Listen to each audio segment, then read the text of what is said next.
En Frisia Oriental se está evitando una nueva guerra. Cada mañana a las 7:30, las fuerzas de la OTAN se preparan para sus vuelos de reconocimiento. Esta unidad especial de la aviación alemana lleva el nombre de un gran piloto. Manfred von Richthofen fue un piloto de caza de la Primera Guerra Mundial. Un piloto excepcional, una estrella, un héroe caballeresco que persigue a los malvados y protege a los buenos. Sus enemigos lo admiraban y lo apodaban el Barón Rojo. En 1918 lograron derribarlo. 100 años más tarde, Richthofen se ha convertido en una leyenda. Ya casi nadie es capaz de diferenciar los datos históricos de la propaganda.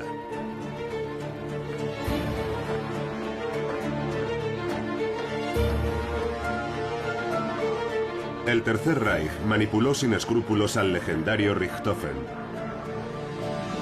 Los nazis ya no están, pero el mito sigue vivo. 70 años más tarde, un historiador consigue acceder en exclusiva al archivo nobiliario de la familia Richthofen. Y por primera vez puede ver documentos privados que son la clave de las oscuras pasiones y los deseos del Barón Rojo. ¿Quién fue Manfred von Richthofen? ¿Cómo se convirtió ese joven en una de las mayores leyendas de nuestro tiempo? Manfred von Richthofen, el Barón Rojo.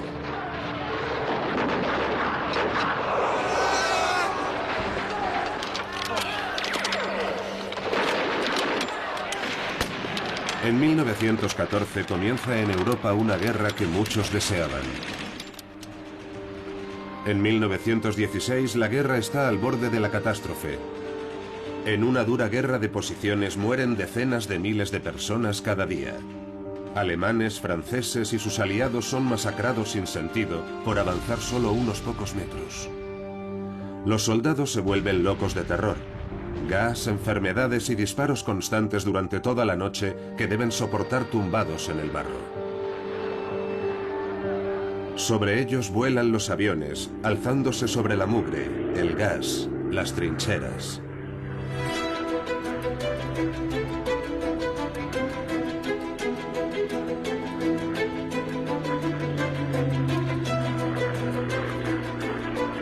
Los hombres que pilotaban esas cajas de lona pronto se convirtieron en los héroes de la guerra.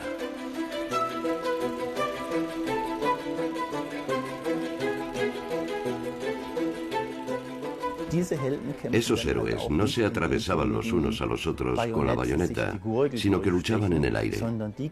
Eran como aves de presa que luchaban y al final ganaba el mejor. El mejor de todos era un noble alemán, el barón Manfred von Richthofen. Cuenta en su expediente con 80 victorias. El joven aristócrata todavía es conocido como el Caballero del Aire.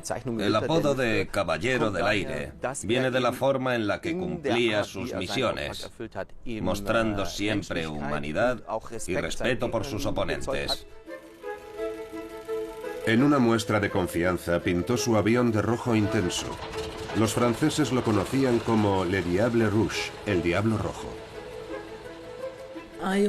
Richthofen era también un héroe para sus enemigos. La prensa seguía sus hazañas y era respetado por sus equivalentes británicos o franceses o de otros países. Pertenecían a la misma casta, a la categoría social de los aviadores, que solían proceder de la aristocracia y defendían los mismos valores. El triplano rojo se convirtió en un símbolo. Richthofen era una estrella mediática que firmaba autógrafos. Richthofen escribió un libro presentado como autobiografía. En él describía su vida y sus victorias aéreas. ¡Oh, qué guapo es! Mira esta foto. A finales de 1917, la superestrella del Kaiser tiene admiradores en toda Europa. Estos héroes de la Primera Guerra Mundial, los pilotos de caza o los comandantes de submarinos, eran auténticas estrellas del pop. La admiración por Richthofen sigue muy viva en la actualidad y hay muchísimos resultados de búsqueda en Internet. Su contenido es siempre similar: un caballero de los aires, a veces con su bufanda de seda blanca y a veces sin ella, pero siempre con su avión rojo. En Australia, ya de pequeño, oía historias sobre ese piloto legendario. Con el paso del tiempo se hizo un hueco en los libros de historia más populares. Incluso estaba mencionado en las historietas de Snoopy. El título nobiliario alemán Freiherr suele traducirse como barón. El barón rojo es un producto exportable a todo el mundo, rojo intenso y con buen gusto. Nada de cascos prusianos ni temática nazi. En el mercado editorial el barón rojo es un clásico desde hace décadas. El contenido da igual, lo importante es el avión rojo en la portada. El archivo nobiliario de la familia Richthofen, muy ramificada, se encuentra en un palacio de la región de Osnabrück. El historiador Joachim Kastan se enfrenta al problema de crear una nueva variante de la famosa historia. Una gran editorial alemana le ha encargado un libro sobre Manfred von Richthofen, el Barón Rojo.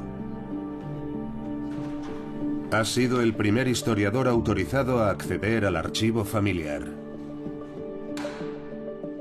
Lo primero que me pregunté fue, como historiador, ¿qué se puede escribir sobre Manfred von Richthofen? ¿Una simple historia de heroísmo? No hay un gran potencial ni científico ni emocional. Con el tiempo me di cuenta de que al observarlo más de cerca sí hay cosas que contar. Al final acabé escribiendo 300 páginas. Lo que Kastan descubrió en el archivo familiar fue una gran sorpresa. ¿Tendremos que reescribir la leyenda del Barón Rojo? Vayamos a los orígenes. Un chico cariñoso y guapo, de rostro casi angelical, se cría con sus padres aristócratas cerca de Breslavia, en Silesia. Pero esta infancia idílica terminó. A los 11 años dejó su casa para acudir a una escuela militar prusiana. Allí se formó como ulano, una unidad de élite de lanceros a caballo. Estaba destinado a una carrera militar. Cuando estaba en casa, su padre lo llevaba de caza, donde aprendía a matar. Manfred era un buen jinete y cazador, le gustaba disparar. Para sus padres, el hijo ideal. ¿Aprendió aquí lo que acabaría haciéndole famoso? Mi motivación inicial fue preguntarme, ¿cómo acaba uno siendo como Manfred von Richthofen? ¿Era un piloto de caza de manera innata? ¿O fue su formación la que lo hizo así? ¿De dónde venía su ambición? Tal vez incluso, ¿de dónde venía su fanatismo? ¿Cómo aproximarse a alguien que ya ha muerto? Richthofen dejó un libro, su autobiografía. Tuvo tanto éxito que se hicieron varias reediciones. Existen varias versiones de El avión rojo de combate, una de 1917, 1920 y 1933. Lo lógico sería pensar que son versiones idénticas, solo ediciones diferentes. Y es lo que pensaba yo al principio, pero no es así. Me quedé perplejo al ver que las ediciones no eran idénticas.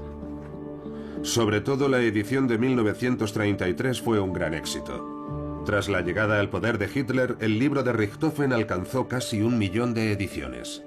En las primeras páginas nos encontramos con un prólogo lleno de emoción firmado por Hermann Göring. Durante mucho tiempo, Göring fue el segundo de Adolf Hitler. El Führer lo consideraba su paladín, su caballero fiel. De hecho, fue el aristócrata Göring el que introdujo a Hitler en la alta sociedad. En 1935, Hitler habló del legado sagrado de Manfred von Richthofen cuando bautizó la primera unidad de cazas de la Luftwaffe con el nombre de Escuadrón Richthofen.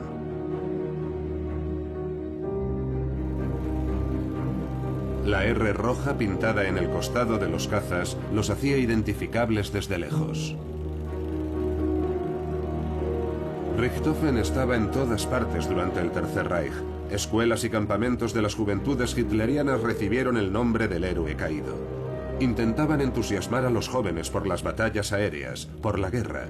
A pesar de las prohibiciones del Tratado de Versalles, se buscaban pilotos dispuestos a morir por la patria. Cuando los nazis establecieron su régimen y su nueva Luftwaffe, Hermann Göring fue un auténtico símbolo. Había sido el último comandante del escuadrón de Richthofen. Es decir, Hermann Göring significaba la unión entre el antiguo escuadrón del mítico Richthofen y la nueva Luftwaffe. Göring se apropió del legado de Richthofen. Reconocía el potencial del Barón Rojo para su propia carrera y utilizó el cine. El constructor de aviones holandés Anthony Fokker creó un documento único: 2 rollos de material en 16 milímetros. Fokker, que también era aficionado a volar, grabó varias veces el escuadrón de Richthofen en el frente occidental.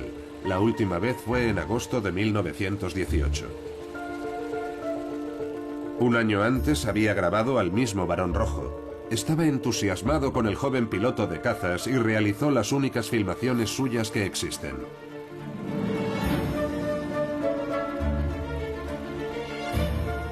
Richthofen murió en 1918 y Hermann Göring asumió el mando del escuadrón. Duró en el cargo solo unas semanas porque la guerra acabó poco después, pero ese breve tiempo como comandante le fue muy útil 15 años más tarde.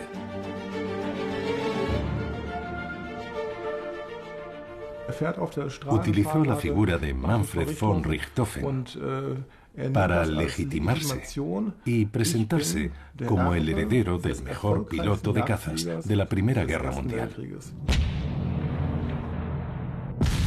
En 1914 Alemania luchaba en 2 frentes. Los franceses no se habían dejado invadir como estaba previsto y el avance alemán se estancó en una guerra de posiciones. Las tropas solo se mueven en el frente oriental. Allí fue destinado el joven oficial, pero su misión era patrullar por detrás de la línea del frente.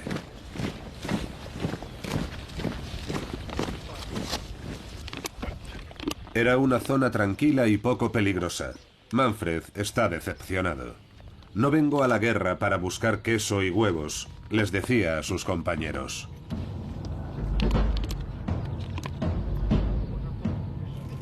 El progreso técnico abrió nuevas dimensiones en la guerra. Además de dirigibles, empezaron a utilizarse aviones recién diseñados para misiones de reconocimiento. Todos los países beligerantes experimentaron con aviones innovadores.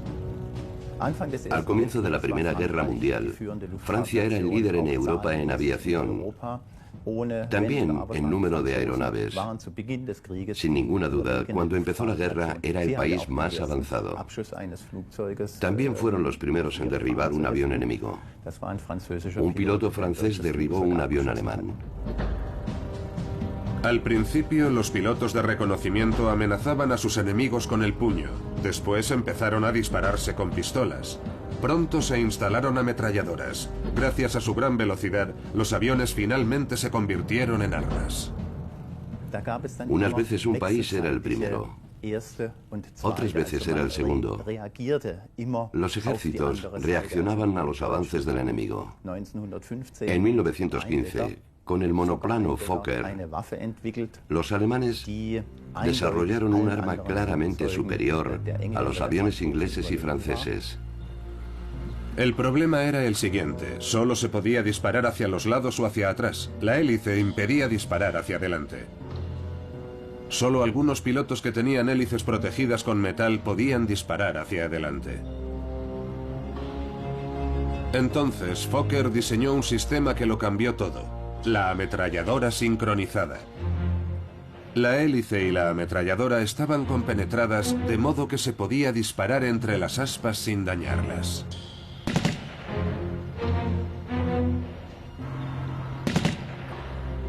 Por primera vez, los pilotos pudieron disparar hacia adelante. El avión se convirtió en un arma de ataque. Los pilotos alemanes se hicieron con el control del espacio aéreo en el oeste. Poco antes del invento de Fokker, Richthofen se encontró casualmente con el piloto Oswald Belke. Belke fue el primero en perseguir activamente otros aviones. Richthofen, que seguía aburrido en la retaguardia, quiso unirse a su escuadrón. Belke se encargó personalmente de su formación. Por primera vez, Richthofen estaba apasionado por algo, poseído por una euforia desconocida. Le confió su sueño a su madre. Quería aprender de su ídolo Belke. Ahora soy piloto de combate, mamá. No es como disparar con una escopeta, hay que apuntar con todo el avión.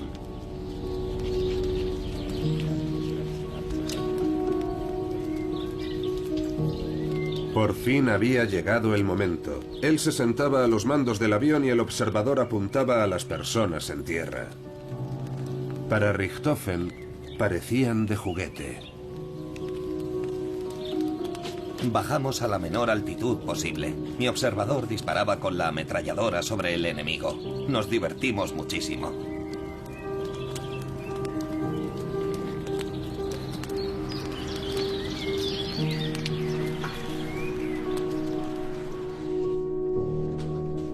El historiador Joachim Kastan encuentra estas sorprendentes confesiones en el archivo familiar. Richthofen informa a Kunigunde de sus logros. Quiere impresionar a su ambiciosa madre. Kunigunde von Richthofen fue, en mi opinión, la figura central en la vida de Manfred von Richthofen. Desde el principio, Kunigunde von Richthofen había proyectado en su hijo lo que no veía en su marido: ambición y éxito. La madre de Manfred procedía de una familia acaudalada y famosa, pero el padre no era tan rico. Esta fotografía de una familia idílica es engañosa. El padre, Albrecht, no había aportado riquezas al matrimonio. Además, tuvo que abandonar su carrera militar antes de tiempo. La baronesa Kunigunde von Richthofen vivía siempre preocupada por el dinero y por su posición en la sociedad. Muchas veces tenía que pedir dinero a sus padres, una vergüenza. Su hijo debía compensar los fracasos de su marido. En 1960, Kunigunde volcó su rabia y sus esperanzas en un diario cuya publicación nunca autorizó.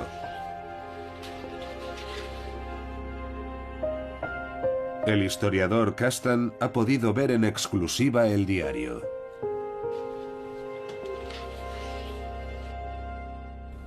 Lo más interesante del texto es que describe cómo funcionaba la familia.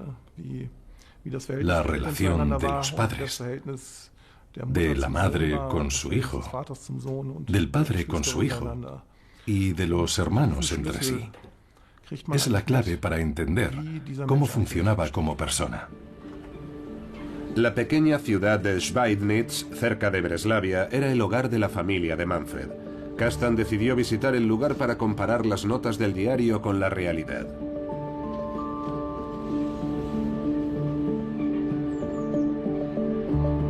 Hace 100 años, la ciudad polaca de Świdnica pertenecía a Silesia Interior y por lo tanto a la región oriental del Imperio Alemán. Acompañado de una intérprete, se reunió con Jerzy Gashiński, un historiador aficionado polaco que ha asumido la misión de proteger el recuerdo de los Richthofen en Świdnica. Jerzy lo lleva a la escuela donde Manfred estudió durante 5 años. A los 11 sus padres lo matricularon en la escuela militar de Wallstadt, situada a unos 50 kilómetros. Los dos hermanos menores, Lothar y Volko, se quedaron en la escuela del pueblo. Esto no pasa sin dejar algún tipo de marca. A los 11 años lo mandan a una escuela militar, expulsado del seno de la familia. A lo mejor soy muy inocente al preguntarme dónde está el calor de un hogar, una vida en familia. Esas escuelas militares recibían niños y los convertían en soldados. La formación dio sus frutos. En 1916, Richthofen ya era piloto en el frente occidental. Su mentor, Belke, sufrió un trágico accidente. Para Richthofen no era solo un modelo como piloto, sino una especie de figura paterna. Sus normas para el combate aéreo las dicta Belke, son para él como la Biblia. Richthofen sale hasta 5 veces al día. La caza de los aviones enemigos se convierte en su gran pasión.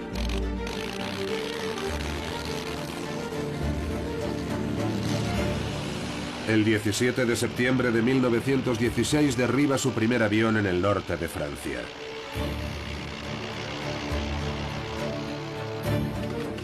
La lucha 1 contra 1 lo pone eufórico. 4 semanas más tarde cuenta ya con 5 victorias.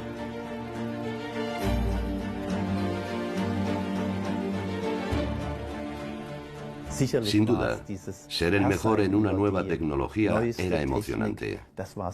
Para muchos de ellos, se convirtió en una pasión. Y también está la expresión salir de caza. Fue en aquel momento cuando se empezó a usar la expresión piloto de caza. Más adelante se denominaban pilotos de combate, pero en la Primera Guerra Mundial se usaba el término caza. Cuando salían a volar decían que salían de caza. Richthofen era un cazador de trofeos. Por cada rival derribado mandaba grabar una copa de plata. Quería que todos fuesen testigos de sus triunfos. Debido a esta forma de pensar, a la idea de ser un cazador, cada vez que derribaba un avión, aterrizaba cerca de él y se llevaba la matrícula. Se llevaba todo lo que podía para decorar su habitación en la casa de sus padres. Pero Richthofen quería algo más. Quería obtener la máxima distinción militar que podía recibir, la Orden pour le Mérite. Su ídolo, Belke, también la tenía. Debía demostrar que había derribado a 16 rivales y se esforzaba mucho por reunir las pruebas. Cada piloto muerto lo acercaba a la fama y el reconocimiento que deseaba. Por fin, después de 16 victorias, pudo ponerse al cuello la ansiada medalla. Kunigunde estaba rebosante de alegría cuando llegó a Schweidnitz con ella. Para los soldados, estas medallas tienen una función simbólica importante, pero la percepción puede variar. Para algunos es una prueba de valor, de heroísmo, algo que pueden dejar para la posteridad, como símbolo tangible de su heroísmo. 1917. El imperio alemán está en un mal momento. Los aliados llevan nuevas máquinas al frente y la guerra se transforma en una guerra de desgaste.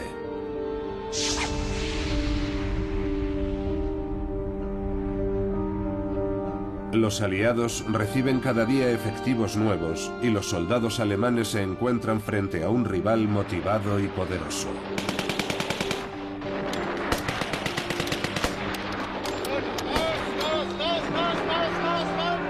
Rodeados por montañas de cadáveres, están al límite de sus fuerzas. En marzo de 1917, el alto mando supremo alemán retira sus tropas hasta la llamada Línea Sigfrido. En la batalla de Verdún de 1916, habían muerto miles de soldados cada día. En la batalla del Somme, aún más, sin ningún beneficio estratégico.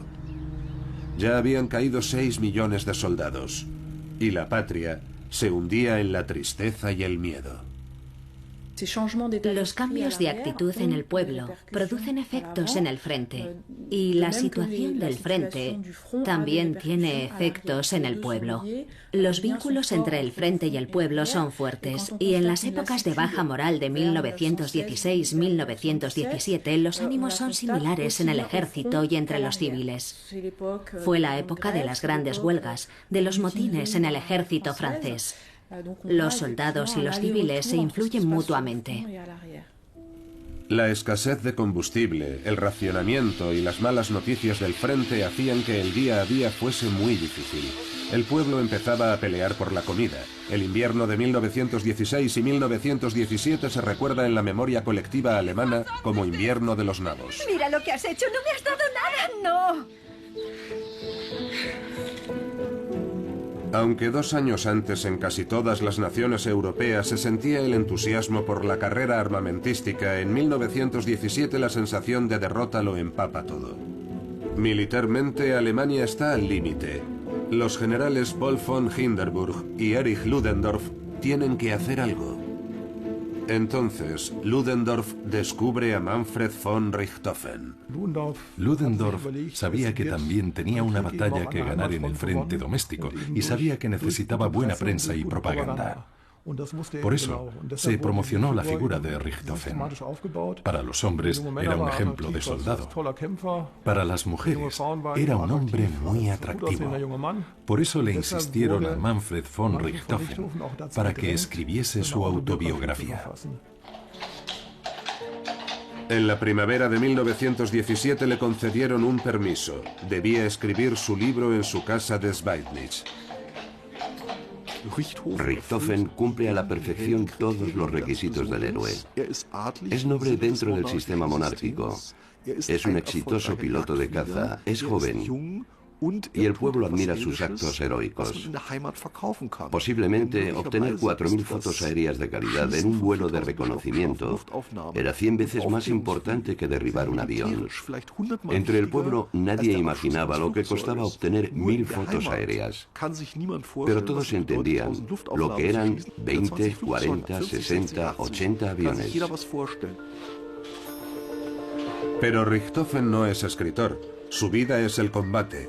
La admiración de sus compañeros y de su madre le parecía más lejana que nunca. Se equivocaba. Cuando su éxito lo convirtió en un ídolo de su tiempo, con postales con su foto y firmas de autógrafos, Kunigunde von Richthofen se convirtió en la madre del héroe. Para todos era Kunigunde von Richthofen la madre del héroe. Manfred, la señora de la editorial. La editorial Ullstein envió una taquígrafa. ¿Le gustaría refrescarse después del viaje? No, gracias. Siéntese, por favor. Os dejaré solos. Richthofen no tiene interés por las mujeres. ¿Qué sabe usted de aviación? Nada. ¿Y qué sabe sobre el combate aéreo? Tampoco sé nada. Entonces déjeme que le cuente. Estoy muy cerca del enemigo. Y lo ataco desde atrás. Pronto lo tengo solo ante mí. No me lo pone fácil. Dispara muy bien. El viento nos desestabiliza a los dos durante el combate. El enemigo se da cuenta de que no es tan fácil como había pensado y se mete dentro de una nube. Yo disparo, él dispara. Sí, le he dado. Satisfecho vuelvo a casa para celebrar mi 33 cumpleaños. Solo la guerra y la caza le hacen sentirse vivo. La primera vez que consigo acercarme mucho, pulso el botón de la ametralladora. Hay un breve intercambio de disparos. El Nieuport se eleva y después se lanza en picado. Primero pensamos que era una acrobacia de las que hacen los pilotos franceses, pero no paraba de bajar y bajar. Yo nunca subo a un avión por placer, solo para aniquilar al enemigo.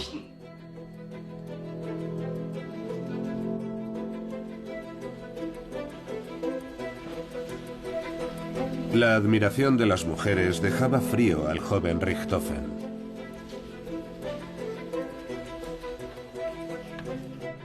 Seguramente Manfred von Richthofen era un auténtico imán para las mujeres. Tuvo propuestas de matrimonio y cartas de amor, pero él nunca respondió. Manfred von Richthofen nunca tuvo novia, ni siquiera una breve relación. Hay que entender que estos cadetes crecían en una sociedad muy masculina. Las únicas mujeres con las que se relacionó fueron su hermana y su madre. Richthofen solo se sentía cómodo cuando estaba con sus compañeros. El frente era su hogar. En el combate, observa su compañero de escuadrón Ernst Udet, Richthofen parecía olvidarse de su vida. Casarse y tener familia no significaba nada para él. Vivía siempre al límite, de una manera que otros solo experimentaban en ocasiones. El equipo de relaciones públicas de Ludendorff presentaba al cazador de personas como un caballero del aire que perdonaba la vida a sus enemigos después de pedirles que aterrizasen. La filmación de Fokker documenta la leyenda. La secretaria dejó fuera del libro todos los detalles de su pasión por matar. Allí sobrevuela el avión enemigo que ha hecho aterrizar y lo deja en paz. Su diario de guerra, mucho más objetivo, narra el mismo incidente de otra manera. Richthofen le siguió disparando cuando ya había aterrizado, hasta asegurarse de que estaba muerto. Richthofen estaba al mando de un escuadrón de caza de élite. Hizo pintar su propio avión de rojo intenso como provocación. Sus enemigos lo temían y lo conocían como el Diablo Rojo. Solo en abril de 1917, el escuadrón de Richthofen derribó 275 aviones enemigos. El 2 de junio de 1917, el propio Richthofen recibió un disparo en la cabeza, pero consiguió aterrizar. Lo enviaron de vuelta a Schweidnitz. Su herida se convirtió en una herramienta propagandística. Una foto con su enfermera dio lugar a especulaciones sobre su posible matrimonio. El historiador Kastan visitó con su colega polaco el antiguo palacete de los Richthofen. La familia la compró con una herencia. Tras la lesión de Richthofen, el alto mando militar se encargó de llevar la prensa a Schweidnitz. El tono de la propaganda insistía en que incluso la familia Richthofen debía hacer sacrificios. Son las escaleras. No me lo creo. Qué emocionante. Estas cabezas de león debían causar un efecto representativo. Aquí está la puerta y ahí la cabeza de león. La cabeza de león es original. Aquí vivían todos. Manfred con la herida en la cabeza. Kunigunde seguía aquí. Ilse también vivía. Volko era joven. Lothar sigue vivo. Albrecht también. Esta es la última foto de familia, la única. Esta cinta sujeta la venda sobre la herida, que todavía no está bien curada cuando Manfred vuelve al frente.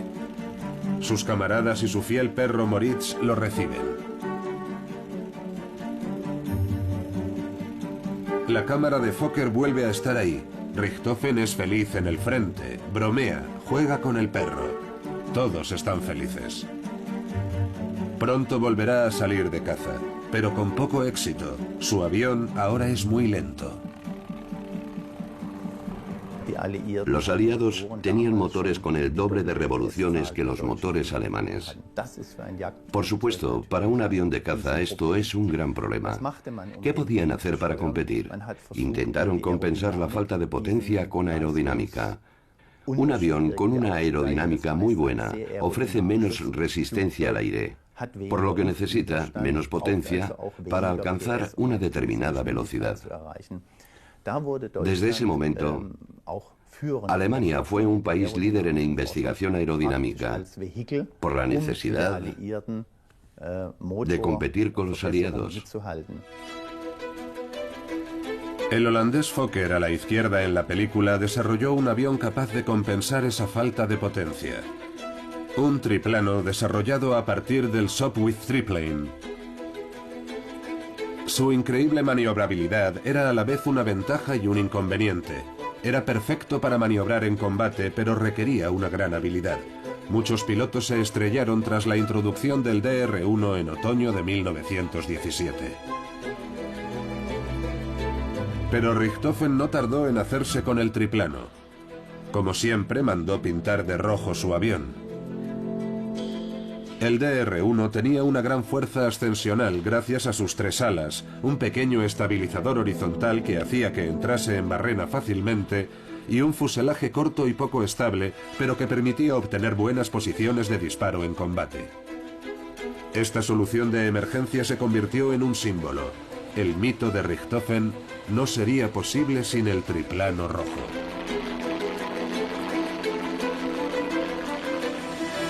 Las réplicas, siempre con el texto Spandau MG rotulado, no faltan en ninguna feria de aviación. Un hombre y su máquina de guerra. Hasta hoy un símbolo de decencia, caballerosidad y honor.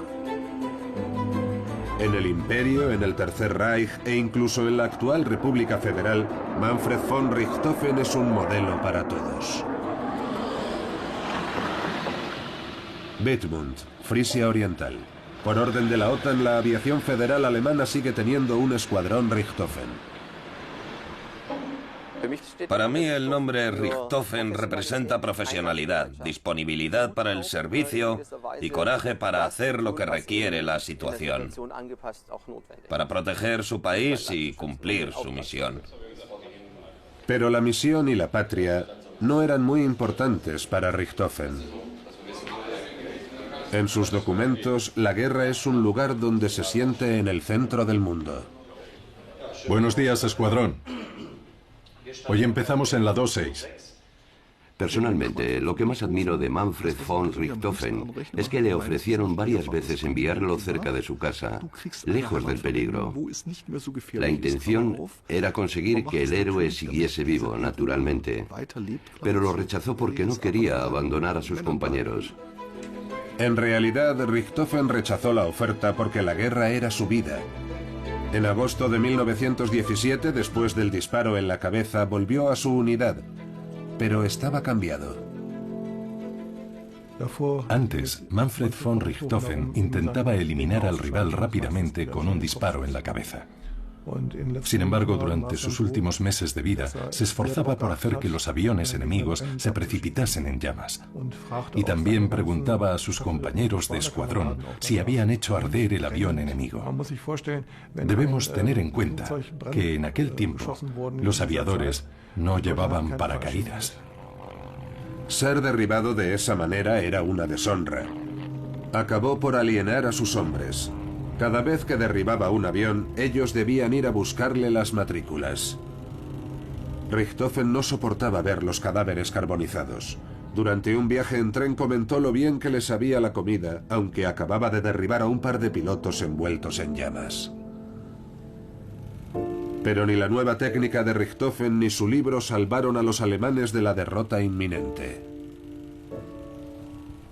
En el año 1916, Manfred von Richthofen ya tenía claro que Alemania no podía ganar la guerra. Sin embargo, escribió que no habría un ganador claro. En 1917 y 1918 ya lo tenía claro. Alemania iba a perder la guerra. El imperio alemán se desmoronaría con un gran estruendo. Se preguntaba, ¿qué sería de él tras la derrota? La última vez que Manfred von Richthofen visitó a su familia en Schweidnitz, se despidió de su hermana Ilse y le dijo ya en el andén: es una pena que no haya podido venir más a Schweidnitz y que no nos hayamos visto más. Pero debes entender que no voy a morir en la cama. Ante sus hombres seguía mostrando confianza, pero por dentro estaba por los suelos. Al perder la guerra perdería también todo lo que le hacía feliz. Su aura de héroe, la emoción del combate aéreo, derribar a sus rivales envueltos en llamas. Con su propio fin a la vista, Richthofen se preparó para sus últimas batallas. Una quinta parte de sus victorias aéreas las consiguió durante las últimas 4 semanas de su vida.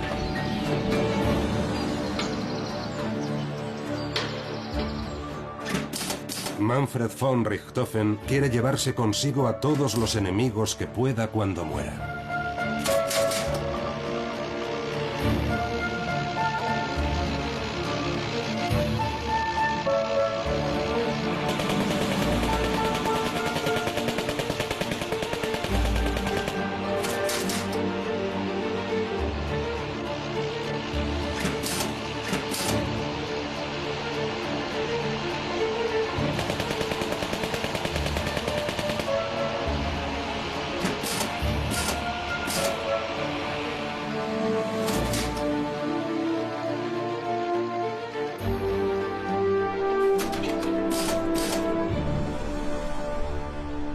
Después de derribar 80 aviones aliados, él mismo recibió un disparo. El 21 de abril de 1918 despegó del aeropuerto de Capy, en Francia. Tras una batalla aérea sobre el Valle del Somme, recibió un disparo en el fuselaje y murió en la cabina. Su muerte fue todo un acontecimiento. Colocaron su cuerpo sobre una tabla y lo fotografiaron como prueba. El Fokker rojo fue desmantelado como trofeo.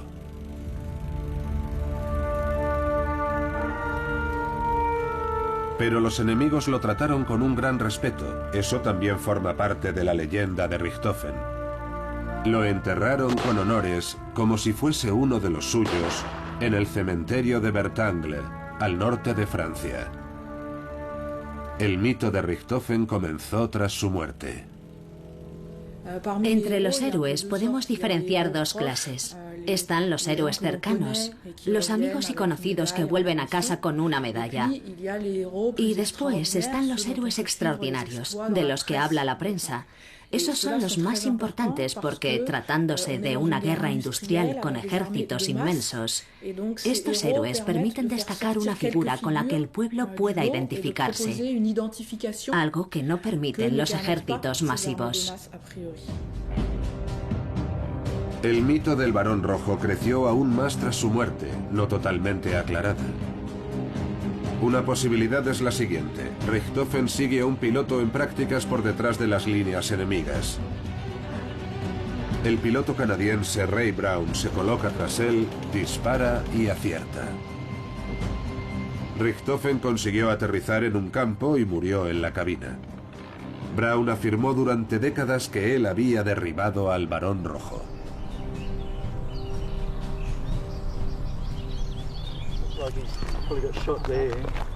Pero también había tiradores en tierra. Unos australianos admiradores de Richthofen discuten la ruta de vuelo del Barón Rojo. El antiguo piloto de las Fuerzas Aéreas Australianas, Peter Jeffrey, lleva tiempo investigando otra posibilidad. Cree que fueron los australianos los que derribaron al Barón Rojo. El Barón Rojo es un personaje importante en la historia de la Commonwealth. Nos interesa mucho su figura. Creemos que el Barón Rojo fue derribado por fuerzas de tierra, probablemente soldados australianos que se encontraban en esta zona. El grupo se dirige al lugar donde el Barón Rojo murió dentro de su cabina. Junto a la carretera hay una placa conmemorativa. Es el fin de semana después del 21 de abril, el aniversario de la muerte de Manfred von Richthofen. Ha pasado casi un siglo y el lugar sigue fascinando a los turistas. Discuten acaloradamente sobre cuál fue el disparo que lo mató. Tras su investigación, el historiador Castan tiene otra teoría. Estaba determinado a derribar al enemigo. No quería dejarlo escapar. Y la maniobra fue fatal. Podría pensarse que estaba buscando morir como un héroe, que quería que lo derribasen. Incluso se podría hablar de que a consecuencia de la lesión neurológica sufrida ya no veía el peligro y que se convirtió en una presa fácil para los artilleros. Como precaución, Richthofen había nombrado un sucesor para dirigir su escuadrón. Pero este murió 2 meses después, así que lo sucedió el tercero, desconocido hasta entonces, pero que se preocupó de aparecer en la película de Fokker, Hermann Göring. La escena se montó posteriormente y seguramente proceda de otra película. El hecho de que Richthofen y Göring aparezcan juntos no es una casualidad. Hermann Göring quiso hacer creer que fue amigo de Manfred von Richthofen, pero no es cierto. Nunca estuvieron juntos en la misma unidad ni en el mismo escuadrón. Manfred von Richthofen estaba en el escuadrón número 1 y Hermann Göring en el número 3. La película de Fokker se editó con mucha inteligencia. Primero se ven algunas escenas de Manfred von Richthofen y después vemos a Hermann Göring con el bastón de Richthofen. Parece que todas las tomas se hayan filmado con unos minutos de diferencia, pero en realidad fueron varios meses. Y tampoco había muchísimos pilotos. Supongo que se conocían, aunque no hay ninguna foto en la que aparezcan los dos. No hay ningún fundamento para hablar de una amistad o de una relación estrecha. Göring está orgulloso de dirigir el escuadrón del famoso héroe. Más tarde esto le dará la oportunidad de cambiar la verdad para beneficiarse. Incluso Kunigunde le fue de ayuda sin querer cuando dijo: No puedo creer que un piloto enemigo haya podido derribar a Manfred.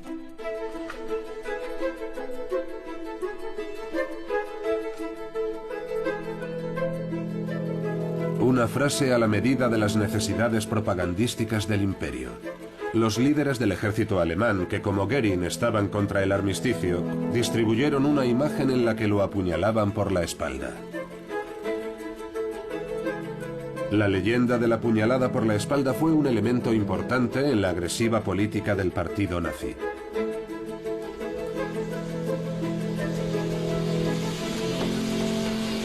Tras la abdicación del Kaiser, la República de Weimar tuvo que luchar contra la antigua élite militar. Cuando la familia quiso trasladar los restos de Richthofen a Schweidnitz en 1925, los elementos conservadores aprovecharon para dar un golpe de efecto. En lugar de llevarlo a su pueblo, lo enterraron con gran pompa en el cementerio de los inválidos de Berlín. Hubo una gran participación popular y estuvieron presentes su madre y el nuevo presidente Hindenburg. Schweidnitz, la ciudad natal de Richthofen, también tuvo su homenaje. Se erigió un monumento al héroe caído. Pero esa reliquia del tiempo del revanchismo es difícil de encontrar. Jerzy Garczynski y Joachim Kastan la buscan. Mirando atentamente, todavía se lee Manfred Freiherr von Richthofen. Todavía se ve. Aquí hay una M. Las letras están borradas. Las han limado. Han utilizado una sierra para piedra y han cortado el monumento por aquí. No parece desgaste normal.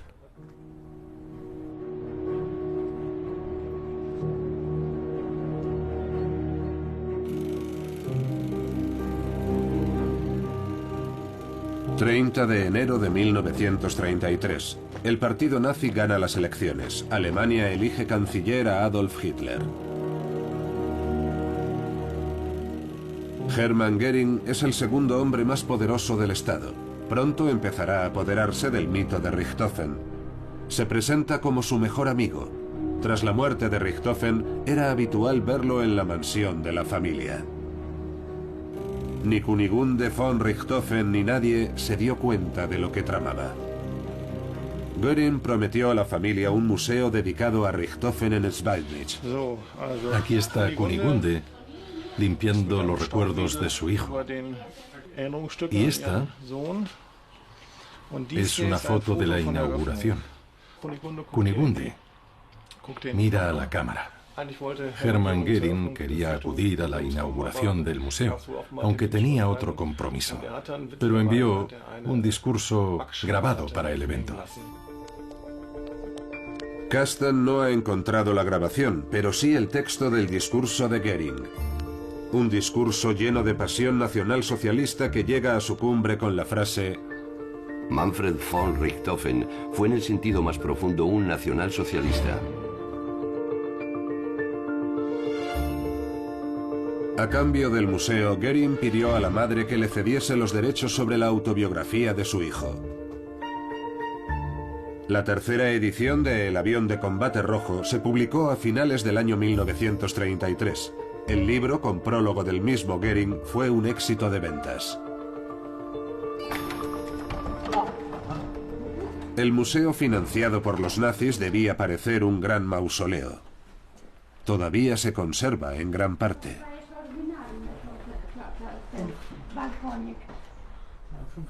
Los números pueden ser los originales. El museo tenía 5 salas. Aquí se ve un 3. Más allá todavía se ve un 5. La muerte de Manfred era el tema de esta sala. Tras esta puerta se exhibían cartas de pésame escritas por el Kaiser y por personas importantes.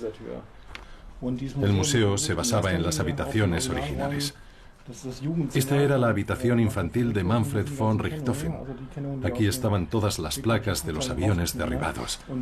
Lo más extraño es la lámpara. Si la miramos de cerca, vemos que es un motor de avión. Y esta mesa está hecha con hélices. Se trata de trofeos de sus cacerías, como si fueran las astas de un ciervo. Manfred von Richthofen amaba la caza tanto de animales como de personas. Nunca ocultó que disfrutaba matando. Tras la muerte de Richthofen, Hermann Göring se aprovechó de la leyenda del aviador para sus propios fines. El Tercer Reich lo celebraba como héroe de las fuerzas aéreas. La lápida desde la que saluda como mariscal de campo imperial está hoy en los terrenos del ejército en Wittmund. Nadie habla de sus orígenes nazis. Más bien al contrario.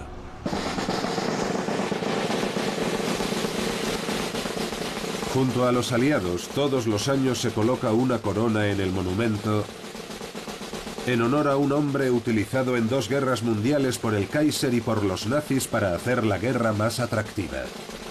Pero la OTAN es una alianza de defensa con legitimidad democrática. ¿Qué lugar puede tener aquí un héroe de guerra tan poco heroico en el mundo actual? El ejército federal forma parte de la alianza de la OTAN y opera con los aliados, pero naturalmente también intenta conservar una parte de los antiguos valores alemanes. Por ejemplo, los del tiempo de la Primera Guerra Mundial, y presentarlos para dejar claro que no solo Estados Unidos o Inglaterra son los grandes ejemplos, que hay lugar para los valores de todos. Pero hoy sabemos que los valores, si no iban unidos a medallas y trofeos, no tenían ningún interés para Richthofen. Poco a poco, la persona oculta tras el mito va saliendo a la luz. Era un joven que tuvo que enfrentarse a los horrores del combate aéreo y a la muerte de sus amigos. Las últimas investigaciones nos ayudan a entender que no era solo un personaje, sino un ser humano de verdad. Lo que la investigación nos muestra es una imagen con muchas capas, algunas de ellas desagradables. Richthofen parece un joven inseguro que no conseguía vivir en paz consigo mismo. Tal vez por eso funcionaba tan bien en la guerra. Lo que lo impulsaba de verdad no encaja en la imagen de un héroe, por lo que no se tuvo en cuenta.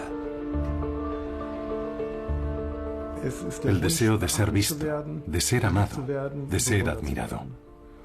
En mi opinión, el amor fue su mayor carencia, lo que no encontró en su vida. Pero no solo la OTAN y el ejército alemán se aferran al mito heroico de Richthofen, sino también la opinión pública. Es un símbolo cargado de nostalgia de los tiempos caballerescos, el Barón Rojo, el Caballero del Aire, el Diablo Rojo. Se han dicho muchas cosas de Manfred von Richthofen y muchas de ellas no eran ciertas según demuestra la investigación. Pero hay algo que nadie duda, fue el mejor piloto de su tiempo.